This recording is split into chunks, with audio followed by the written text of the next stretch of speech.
ये 11वीं राज्य सम्मेलन भारतीय महिला फेडरेशन का इधर हो रही है।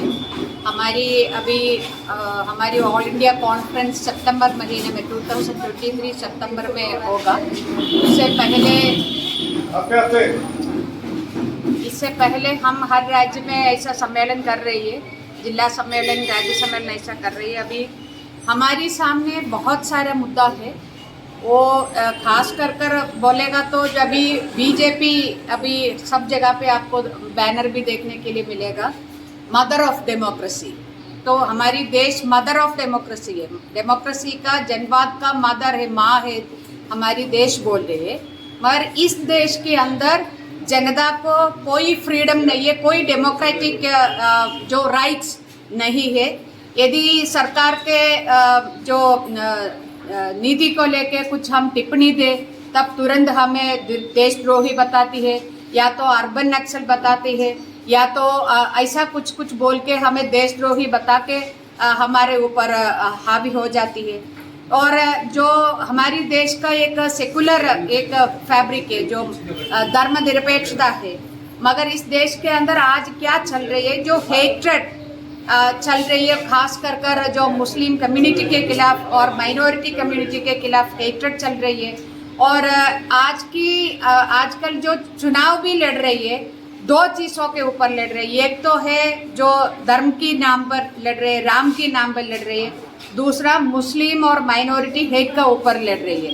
तो ये तमाम चीज़ें ये दिखा रहे इस देश के अंदर जो हमारी संविधान की जो मूल्य होती है, डेमोक्रेसी, सेकुलरिज्म, सोशलिज्म और सोशल जस्टिस, ये तमाम चीज़ें बिल्कुल बर्बाद हो चुका है। ये एक तरफ है, दूसरी तरफ देश में जो पब्लिक सेक्टर सभी चीज़ें वो पूरा की पूरा प्राइवेट निजी हाथ में दे रही है। इस वजह से भी हमें नौकरी मिलने का, देश के अंदर जो अनएम्प्लॉयमेंट इतना बढ़ गया है, इसके साथ साथ ये पब्लिक सेक्टर प्राइवेट सेक्टर को देके उधर भी काम मिलने का, जॉब मिलने का जो हमारी चांस है वो भी ख़त्म होती जा रही है।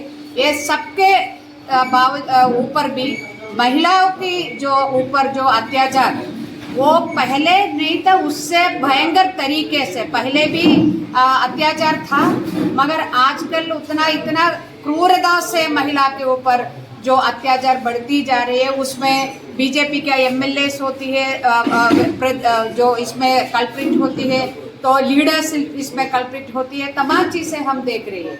हाल ही में हमने देखा है कि 15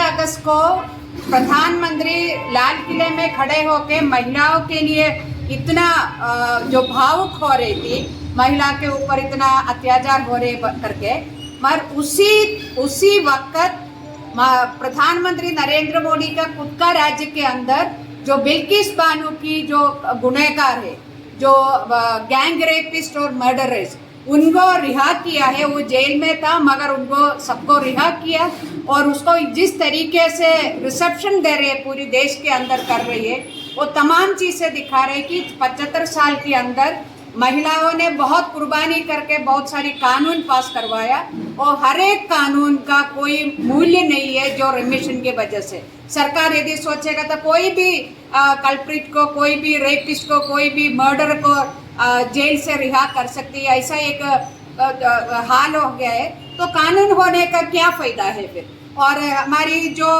जुडिशरी होने का क्या फ़ायदा है। तो इस प्रकार महिला के ऊपर अत्याचार बढ़ती जा रही है, उसको रोकने का कोई कदम, बहुत सारे कानून है, मगर वो कानून लागू करने के लिए कोई बजटरी एलोकेशन नहीं दे रही है। तो एक तरफ महिला के प्रति एक तरफ रो रही है प्रधानमंत्री, दूसरी तरफ प्रधानमंत्री चुप रह रही है महिला के ऊपर बढ़ती अत्याचार देखने के बाद भी। आज तक जो रिमिशन के बारे में एक शब्द भी प्रधानमंत्री ने बोला नहीं है, और महिला की सशक्तिकरण के बारे में बोल रहे अभी 33%। 75 साल के बाद भी हमारी संसद के अंदर सिर्फ 14% महिला है आज मेंबर ऑफ पार्लियामेंट। तो ये सब चीज़ें दिखा रहा है। भाई इधर त्रिपुरा के बारे में बात करें, त्रिपुरा में हमारी इतना अच्छा संगठन था महिला फेडरेशन का, और आज वो तमाम महिलाएं आज सुबह आकर जो मैं उनसे 1-to-1 बात कर रही है, बोल रहे कि जो जमीन आसमान की फर्क है आज, हम कुछ मिचिल नहीं कर सकती है, हम मिचिल में जाएगा तो फिर अगले दिन आके हमें थ्रेटन कर रही है।